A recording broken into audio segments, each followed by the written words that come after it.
Good morning, ladies and gentlemen. Welcome back to the Eddie Austin and Jennifer Austin YouTube show today.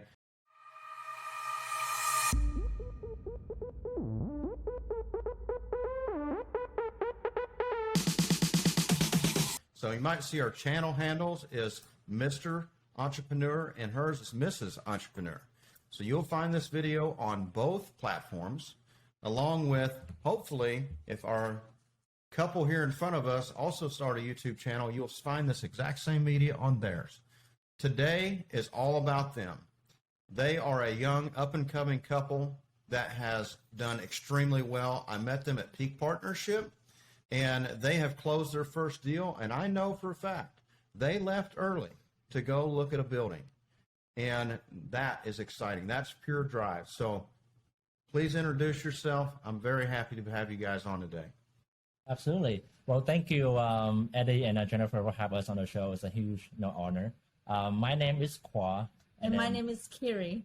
And then, we are from KNN Capital Partners, which is a multifamily, syndication firm based in Oklahoma, And a little bit about us, we both born in Vietnam. So I born and raised in Vietnam. I came to America when I was 12, 13 in 2008. And then, I basically lived in Oklahoma for the whole time. So, and then Carrie. I actually came here in 2015. So it's been a little 8 years for me right now.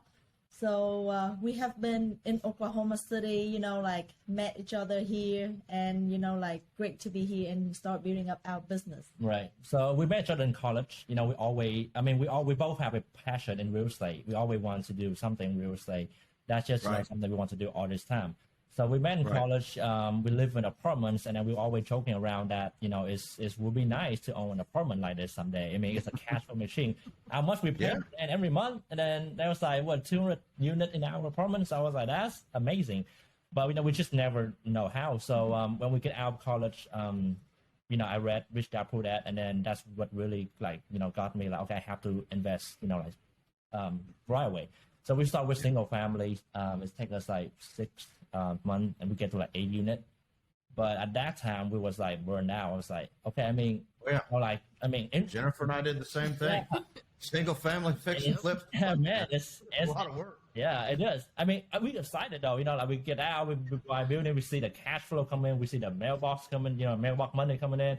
But it's not what we are, thinking or expecting to have. So it's how can we scale this further, or how can we be more passive compared to be a landlord versus a real estate investor? So we know about syndication for a while, and then we start learning more about it, and that's why we join different mentorship and about syndication, and then from that point on, our minds blown. This is what fit our passion. This is what fit our why. And then we just really focus, in syndication since then. So it's been a little bit more than a year, but bring back about the purpose and the why we want to do real estate, why syndication is meet our purpose, because just like most everybody, we want the time and the freedom to travel. Time is limited in there's just a certain amount of time that everybody have, and then we don't know how much time we have left. So, I just really, want to control my time better. Not even completely free or do anything. I just want to control it better. If I need to do something, I'm able to, to go ahead and do it. So, right. And, we talked about indestructible wealth before we started this podcast. And even at indestructible wealth, you still can't buy your time, right? Exactly. So no matter how much money you have, your time is one resource that you cannot buy. You cannot get it back. You can't create it. From the time that you start, it's the time you're born, you don't know how long you have.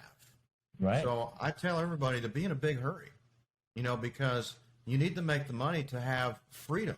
All the time that you spend in a W-2 or doing other things, that is just time you can't get back. Now, you may need the experience, but tell me what got you your bug. Did you read Rich Dad, Poor Dad?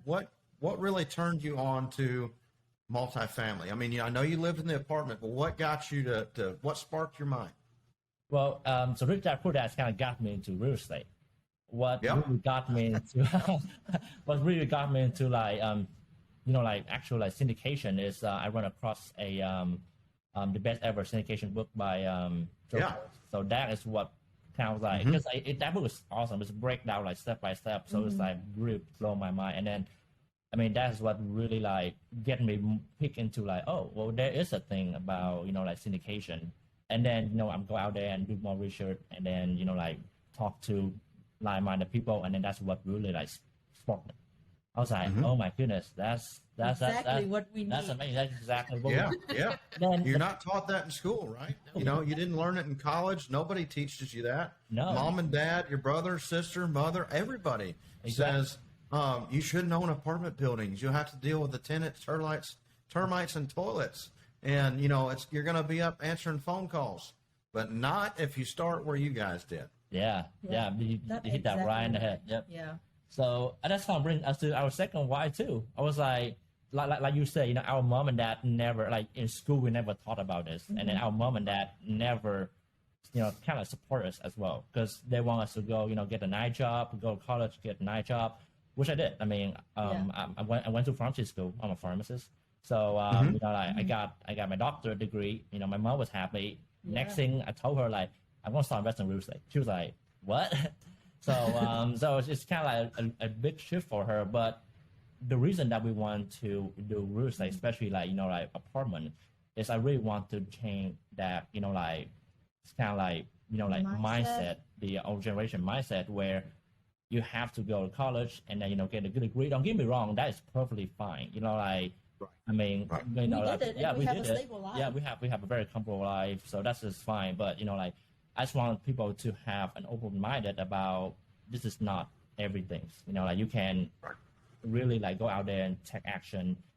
Get your do what you want to do, which is like apartment, like you say. People think about it, they think it's too big, it's not durable. So we want to do it and then show our Asian or Vietnamese community that this is possible. And I want to help that part of community to be more educated about syndication, how to control the time and wealth. So that's also our goal as well. No disrespect at all, none. But at every Vietnamese couple that I've ever seen, especially in our town, they all own nail shops. They own small shops. And I feel bad for them because they work their butts off. Right. They're the hardest working people in the community.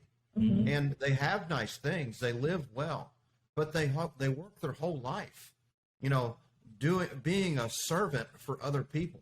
Right. And I am just so proud of the path that you took, because I don't know why it's such a big thing. And you might be able to explain that, why when Vietnamese come over here, they instantly open a service business and they become a servant to the community. And I condole them for what they do. It's amazing that they have a service like that, but I feel like there's so much more.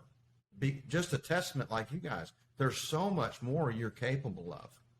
That may be the pre-programmed path that your mom and dad said, hey, this is what you do when you come to America, but you didn't do that. Right. You come out here and made the difference. Right. Yeah, that's exactly right. Yeah, exactly. Actually, Carrie she's been working during college time. She's working on the nail salon as well, so she can tell you a lot about that. And I'm telling you that a lot of them that they are hardworking people. They are, but they really just don't know that there's alternative way for them to building wealth.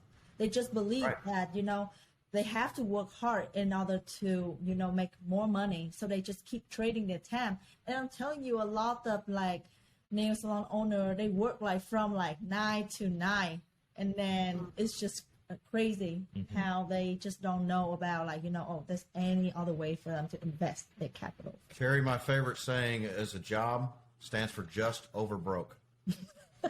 Right? And exactly. and I think that's true, because by the time you pay taxes, you get groceries, you pay your house payment, you pay your car payment, you have kids, there's not much left over, and there's definitely not enough left over for retirement. That's right. And then we work to the point that we don't have any physical body left to live in our retirement, and we're afraid we're going to outlive our retirement money. Right. Yeah.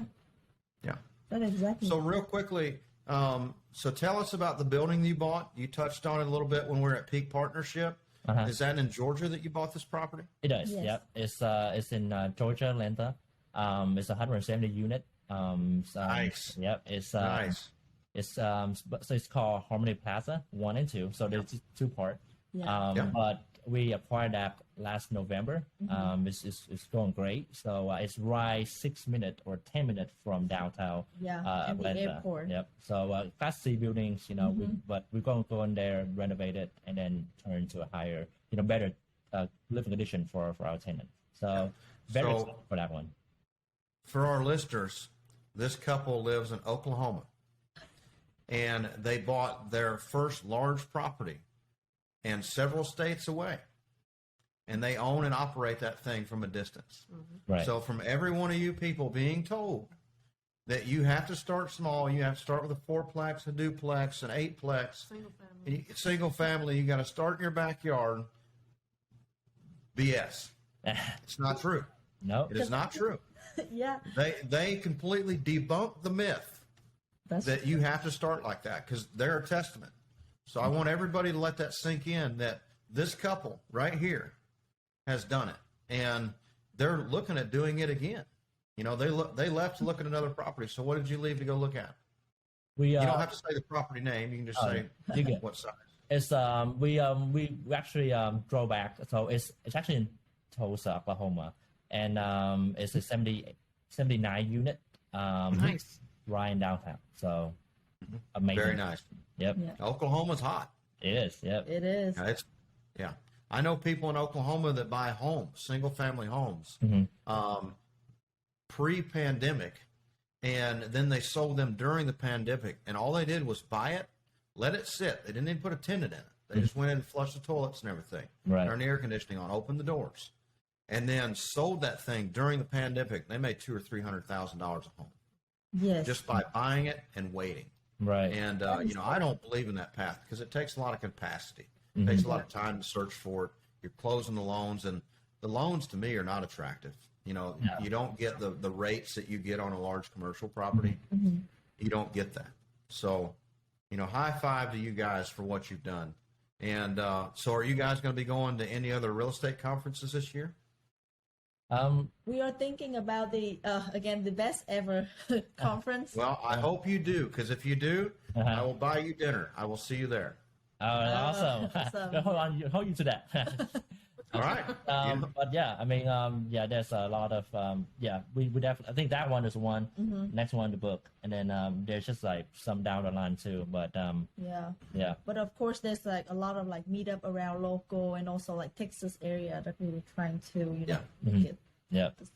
But I mean, just like you say, like your, it's all about relationship. So that's why we got to go out there and then get to know more people. And that's how I met you. So, and then that's how I know you and Jennifer. So it's just amazing that, like when you go out to a conference, how many people you actually connect with, and then how can that change your, your future, basically. Yeah. And the bigger the goal, Uh-huh. the more people that want to help.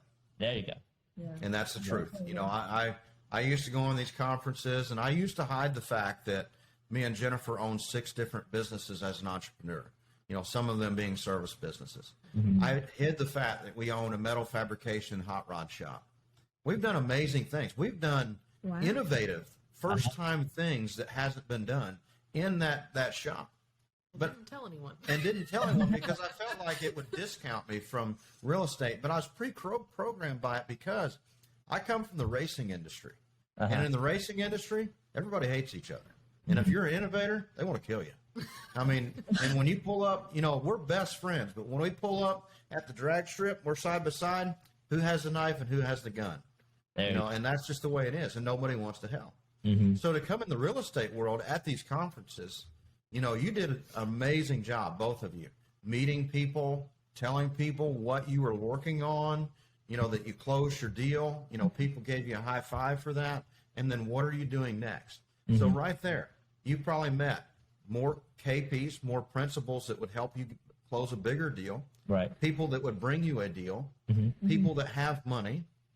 And people that, just want to know you're just their inspiration. You're a couple. Jennifer and I love what we do. We work side by side every day. And I wish more people, because we've coached some people that they wanted to be in real estate. I had a guy that wanted to raise a hard money lending fund with me, and he was all about it. And I said, man, let's get on a meeting and let's get your spouse on there and let's talk about it and get excited about it.